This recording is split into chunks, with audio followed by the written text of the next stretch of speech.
Hi there. This message received from the Lord on May 29th, 2025. So let's jump in. This is what I heard from Father God. Let's talk about heart. Your will and the will of mankind has been a primary issue since the beginning. Your self-will, trusting in self more than you trust in me, and selfishness over love of me has been paramount in the shaping of your daily lives. Separation from me happened at the garden. After Adam and Eve chose self over me, they were not in unity with me. Yes, they were deceived by the serpent Satan, but Eve chose first to listen to him. She could have chosen to walk away. She chose to entertain the devil. Do you see? Self-will, a mind and a heart separate from me, led to death. There was no death prior to the separation. There was only life with me, their father, brother, mother, their creator, their family. So death entered in due to self-will.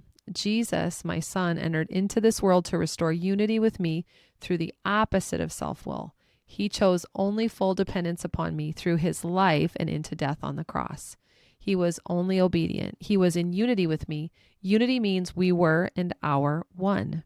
He came to restore unity with me, not for himself because we're already one, but for you, and all of mankind enters into unity with me through my son. He is the only way because he was the only.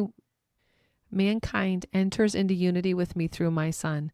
He's the only way because he was the only one who is and always has been in unity with me. I am spirit. I gave you a spirit. Jesus has a spirit. His spirit and my spirit are one. Your spirit, enters into unity with me through his spirit. The Holy Spirit given at Pentecost is his spirit in unity with my spirit. When you are baptized in the Spirit, you receive Jesus' Spirit, which is in unity with my spirit. So you receive our spirit because we are one, just as we desire for you to be one with us. And I asked the Lord, what about those people who are spirit-filled but backslidden? He said, they are not ready for my coming. They are not ready to receive the King. They have a choice to make, as do all. Will you receive my nature, my spirit, and lay down your own self-will, which leads to death, or not? My spirit will not rest upon the abominable, the wicked, and lustful. I will remove my spirit from them once and for all, and they will choose death. How can this be, you ask, that there would be those who choose death over life? It has always been so. With free will, choosing where to align your heart, comes the ability to choose wrong unto eternal destruction and damnation. It's time that all the world know that my spirit is available to them.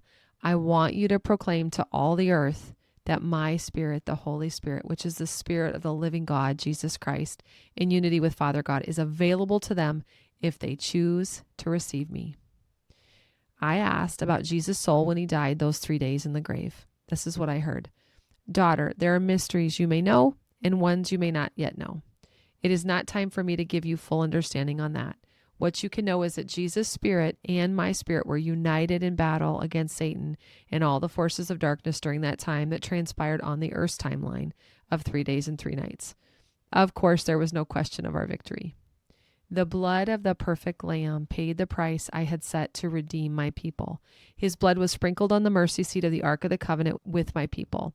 In his body, led by his spirit and in unity with my spirit, because of his consistent heart position to me of obedience within his soul and heart, he poured out his blood. His blood carried my life in it, and therefore was the perfect sacrifice. His blood in death and resurrection paid the full price to redeem all of creation.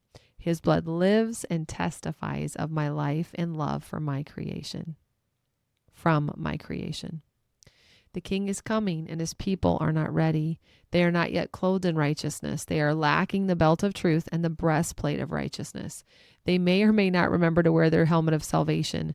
Their feet are not yet clothed in sandals of peace.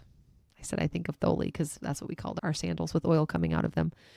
As you put on Christ, as you put on the full armor of God, you are ready for the King.